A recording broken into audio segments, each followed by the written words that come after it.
বিনীতভাবে অনুরোধ করেছেন ওযু করার সময় যেন আমরা আল্লাহ এবং আল্লাহ রাসূলের হুকুম অনুযায়ী ওযু করি। বিষয়টা হলো গিয়ে, যেমন আমরা যখন ওযু করি আপনারা দেখবেন কল কিন্তু আমরা ছেড়েই যাচ্ছি। মাথা মাসহ করার সময় আপনারা দেখবেন কল কিন্তু আমরা কোনোভাবেই বন্ধ করি না। এইভাবে আমাদের অনেক পানি অপচয় হয়। 2021 সালের এই একটা নির্দেশনা, এশিয়ান উন্নয়ন ব্যাংকের নির্দেশনা হলো ঘোষণা যে তোমরা প্রতিদিন শুধু ঢাকায় 120 কোটি লিটার পানি অপচয় করছে।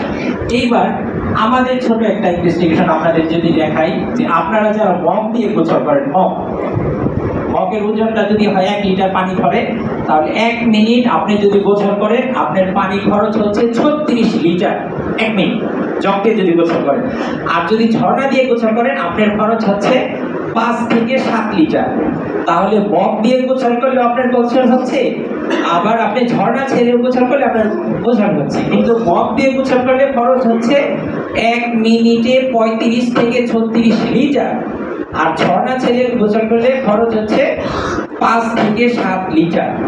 ঠিক একই ক্ষেত্রে আমরা যখন ওযু করি দেখবেন আমরা কিন্তু অনেক জোরে কল ছেড়ে রাখি। এই অপচয় কিন্তু আমাদের অপচয়।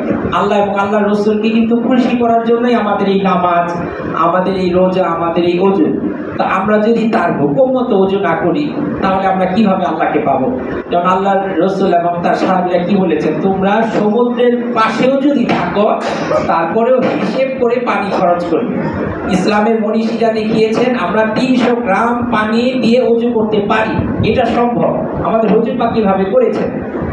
আমি আবারও বিনীতভাবে বলছি, আমাদের ইসলামিক ফাউন্ডেশনের মহাপরিচালক মহোদয় বিনীতভাবে আপনাদেরকে অনুরোধ করেছেন, এবং এবার 2024 সালের 16ই আগস্ট কিন্তু সারা বাংলাদেশে নির্দেশনা পাঠানো হয়েছে। আমি এটা নিয়ে অনেক বছর ধরে কাজ করছি আমাদের দেশের জন্য। আমি আপনাদের কাছে বিনীতভাবে অনুরোধ করবো, বাসায়ও যারা আমার মা বোনেরা দেখবেন হাঁড়ি পাতিল ধয়, কাপড় ধয়, পানির পর কিন্তু ছেড়ে রাখে, আপনারা একটু বিনীতভাবে বলবেন যেন পানির অপচয়টা কম হয়, বা যারা মিল ফ্যাক্টরিতে কাজ করি বা মিল মালিক কর্তৃপক্ষ আছে ওইখানেও যেন আমরা পানির অপচয়টা কম করি। 160 ফুটে কিন্তু আমরা এখন পানি পাই না, এখন আমাদের যেতে হয় 450 ফুটে 600 ফুটে। তাহলে 160 ফুটে আপনি 1 লাখ টাকার মধ্যে একটা কল কাটতে পারতেন, এখন 600 ফুটে যাচ্ছেন, আপনার 2 লাখ 3 লাখ 4 লাখ টাকা লাগছে। এই খরচটা কিন্তু আপনার।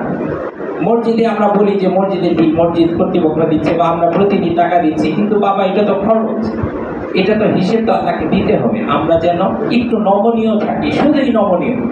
আমি দেখেন এই যে চেষ্টাটা করছি, আমি কিন্তু আমার নিজস্ব উদ্যোগে সারাটা বাংলাদেশ ঘুরি কিন্তু আমি এটা করি সম্পূর্ণ আমার ইচ্ছা। আমার মনে হচ্ছে যে আমি যদি আমার মধ্যে কিছু ইসলামকে ধারণ করতে না পারলাম তাহলে আমি কিভাবে বলবো যে আমি একজন মুসলমানের সন্তান।